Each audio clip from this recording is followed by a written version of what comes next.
बहुत समय पहले की बात है। मधुपुर नाम का एक छोटा सा गांव हुआ करता था। उसी गांव में सभी के पास अपने आलीशान घर हुआ करते थे, लेकिन एक बूढ़ी महिला जो अपनी पोती के साथ अपने छोटे से झोपड़ी में रहा करती थी, वह बूढ़ी महिला काफ़ी दिनों से बीमार थी। उसके सिर पे आज नहीं बल्कि 1 महीने के पहले से ही सर पे उसके पट्टी रखी थी। दूसरी तरफ बूढ़ी औरत की पोती, जिसका नाम रिया था। रिया के माता पिता बचपन में ही उसे छोड़ के चले गए थे। उनकी मौत एक बस एक्सीडेंट में हो गई थी। रिया दूर तरफ से खाना ढूंढ कर आ रही थी, लेकिन बेचारी को कहीं खाना नहीं मिला। वह अचानक से एक सेब के बागान में पहुंचती है। काफ़ी सारे लाल सेबों को देखकर उसका मन ललचा जाता है और सोचने लगती है कि काश मैं भी ये सेब तोड़ के खा पाती, और कहती है, देखो तो भला कितने लाल लाल सुंदर सेब लगे हैं इन पेड़ों में, कितने सारे सेब हैं। ऐसा करती हूँ, मैं इन सब में से 2 सेब तोड़ लेती हूँ। एक दादी के लिए ले लेती हूँ, एक मैं खुद के लिए ले लेती हूँ। वैसे भी दादी को बड़ी दिनों से सेब खाने की इच्छा हो रही थी। मेरे पास तो 1 रुपए भी नहीं है कि मैं उनके लिए सेब खरीद के ला सकूँ। चलो मैं चुपचाप से तोड़ लेती हूँ। रिया अपने दादी को सेब खिलाने की चाह से जैसे ही सेब तोड़ने आगे बढ़ती है, पीछे से एक सेठ आकर चिल्ला के कहता है, ए लड़की रुक जा, तेरे बाप का बगीचा है जो तू ऐसे खुले होके तोड़ रही है सेब। तुझे पता है कितने महंगे आते हैं इन सेबों के पेड़? तुझे शर्म नहीं आती? ऐसे दूसरे के बगीचे से सेब चुराती है। रुक जा, अभी मैं पुलिस को बुलाता हूँ। नहीं नहीं, माफ कर दीजिए लाला जी, मेरी दादी बहुत बीमार है और उन्हें सेब खाने के लिए डॉक्टर साहब ने कहा है, इसलिए मैं एक सेब ले रही थी और एक खुद के लिए ले रही थी। अब पुलिस को मत बुलाइए ना। मैं ऐसे ही इधर से जा रही थी तो मैंने देखा कि बहुत से सेब लगे हैं, इसलिए तुमने सोचा कि 2 सेब ले लेते हैं, मतलब चुरा लेते हैं, क्या ही पता चल जाएगा किसी को। अरे वाह, तुझे पता है तेरे जैसे 1000 लोग आते हैं मेरे बगीचे में और सेब को तोड़ने की कोशिश करते हैं। अगर सब तेरी तरह बहाने मारने लगे तो हो गया मेरा धंधा। अब जाती है यहाँ से या पुलिस को बुलाऊं? चल निकल जाए यहाँ से। नहीं नहीं लाला जी, मुझे माफ़ कर दीजिए, मैं आपके एक भी सेब नहीं तोड़ूंगी। वैसा पुलिस को मत बुलाइए, मैं बहुत गरीब हूँ लाला जी। अगर मैं जेल चली गई तो मेरी दादी माँ घर पे बीमार है, महीनों से पड़ी हैं बिछावन पे। मैं कैसे उनकी सेवा करूँगी? मुझे माफ़ कीजिएगा लाला जी, मैं जा रही हूँ। बेचारी रिया, सेब भी नहीं मिल पाए और इतनी बेइज्जती भी हो गई उसकी। पता नहीं कहाँ कहाँ से आ जाते हैं। कोई दादी वादी बीमार नहीं थी, सब बहाना था इनका। सेठ बहुत ही क्रूर था। दूसरी तरफ से रिया अपने घर को जा ही रही थी। वह रास्ते में देखती है कि एक बूढ़ी औरत जो कि काफ़ी थकी और बूढ़ी लग रही थी, वह सेबों का टोकरी लेके बैठी थी। रिया उनसे पूछती है, अरे दादी माँ, मैं आपकी कोई मदद कर दूँ? आप ऐसे क्यों ज़मीन पर बैठी हैं? बताइए, मैं कोई मदद कर सकती हूँ आपकी?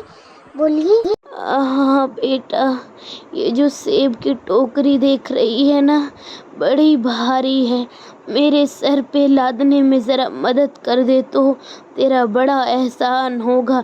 ये सामने देख रही है ना, मेरा ही घर है, इसे अंदर ले जाना है। मदद कर दे बेटी, बहुत भला होगा तेरा। वह बूढ़ी औरत रिया को मदद करने के लिए कहती है। रिया सोचती है और कहती है, ओह अच्छा, ये वाला है आपका घर। अच्छा कोई बात नहीं, आप मत उठाइए सेब की टोकरी, मैं उठाकर अंदर रख देती हूँ। देखने में तो काफ़ी भारी लग रहा है, आपसे नहीं उठेगा दादी माँ, मैं आपकी मदद कर देती हूँ अंदर रखने में। कोई बात नहीं, मैं भी रख देती हूँ अंदर। अरे बेटी, नहीं नहीं कोई बात नहीं, मेरे सर पे तुम बस दे दो ये, बाकी मैं अंदर खुद लेकर चली जाऊंगी। कोई बात नहीं होगा, तुम जाओ अपने घर जाओ, वरना देर हो। कोई बात नहीं दादी माँ, मुझे बिल्कुल भी देर नहीं हो रही। वैसे भी मुझे कहाँ कोई काम पर जाना है, मुझे तो कोई काम ही नहीं देता, और घर पे दादी माँ जो अकेली पड़ी है। कोई बात नहीं, मैं रख देती हूँ। रिया ये बातें कहती है और झुककर सेब की टोकरी उठा लेती है अपने हाथों में। रिया काफ़ी मददगार होती है। वह कहती है, हाँ दादी माँ, भारी तो है ये टोकरी, बताइए तो भला आप कैसे उठाती इतनी भारी टोकरी? अब मैं अंदर रख देती हूँ आपके ये सारे सेब। रिया ये बातें कहती है और सेब को उन बूढ़ी औरत के घर पे रख देती है और कहती है, लीजिए दादी माँ, आपका काम हो गया। काफी भारी है ये टोकरियाँ, अब मैं चलती हूँ। अरे जाने से पहले अपना इनाम तो लेती जाओ। ये टोकरी है ना, इस टोकरी से 2 सेब ले ले बेटी, तेरे इनाम यही है। सच में दादी माँ, सच में मैं 2 सेब ले लूँ? मेरी दादी बहुत बीमार है लंबे समय से और उन्हें सेब खाने की इच्छा हो रही थी।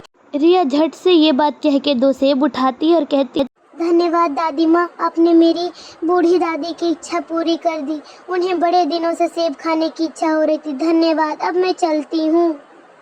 रिया ये बातें कहती है और 2 लाल लाल अच्छे से पके हुए सेब को चुनकर वहाँ से उठाकर लेकर चली जाती है। वह अपने घर पहुँचती है जहाँ पे बूढ़ी दादी माँ वही अपने बिछावन पे वैसे ही मरे हुए लाश की तरह पड़ी होती है। तभी वहाँ से रिया आकर कहती है, दादी माँ, ओ दादी माँ, कब तक ऐसे सोई रहोगी दादी माँ? देखो मैंने आपके लिए क्या लाया, ये 2 लाल लाल सेब जो बहुत दिनों से आपके खाने की इच्छा हो रही थी।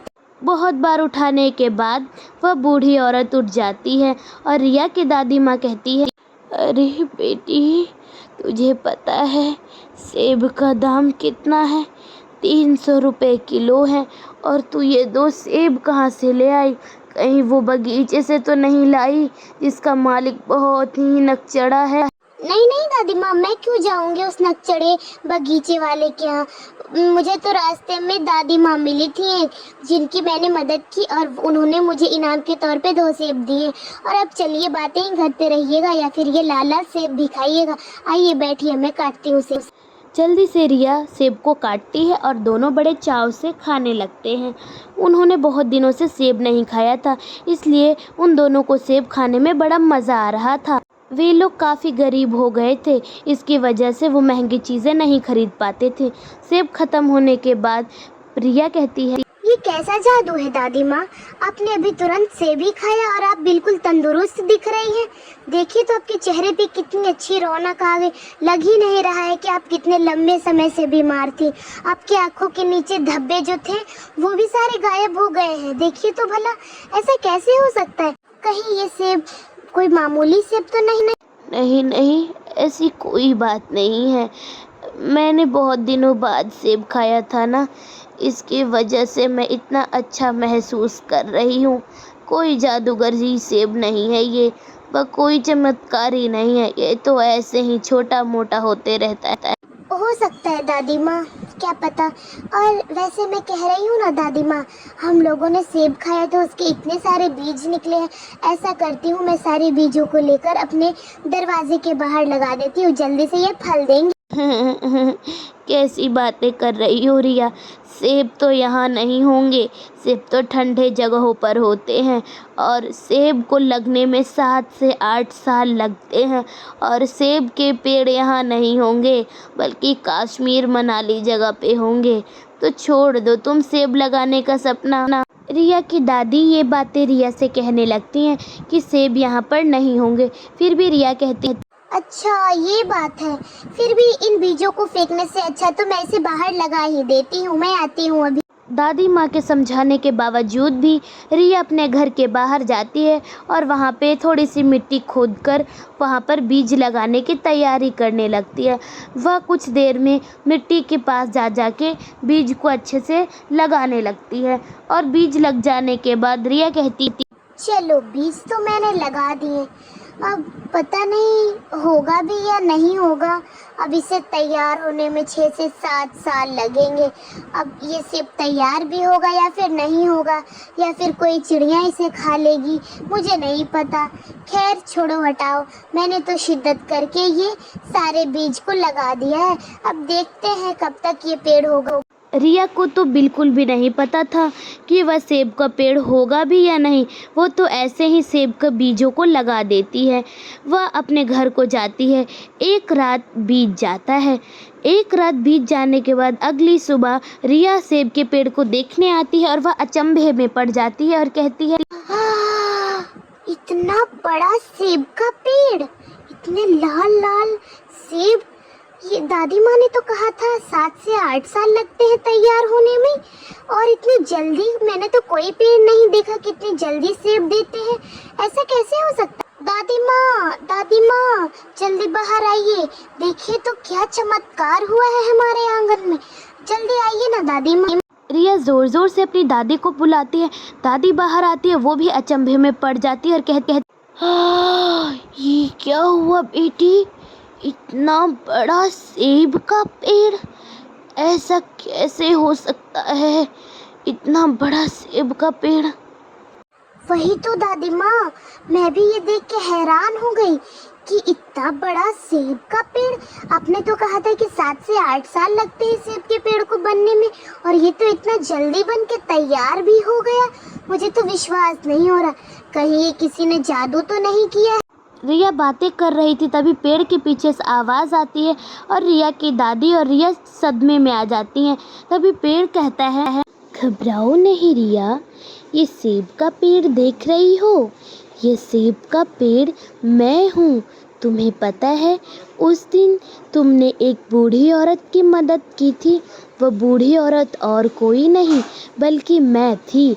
तुम्हें पता है, मैं अक्सर लोगों की परीक्षा लेती रहती हूँ और मुझे पता चलता है कि कौन कैसा है। मैंने देखा कि तुम काफ़ी गरीब हो और काफ़ी मुश्किल में हो और तुमने मेरी बहुत मदद की, इसलिए मैंने सोचा कि मैं भी थोड़ी सी तुम्हारी मदद करूं।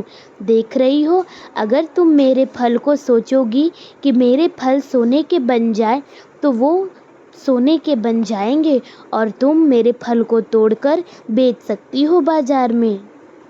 जादुई पेड़ का फल ये बातें कहता है। तभी रिया को विश्वास नहीं होता। वह एक फल जल्दी से तोड़ती है और वह सोने में बन जाता है। ये देख के वह अचंभे में पड़ जाती है और कहती है, ये देखो दादी माँ, सच में ये पेड़ तो जादुई है।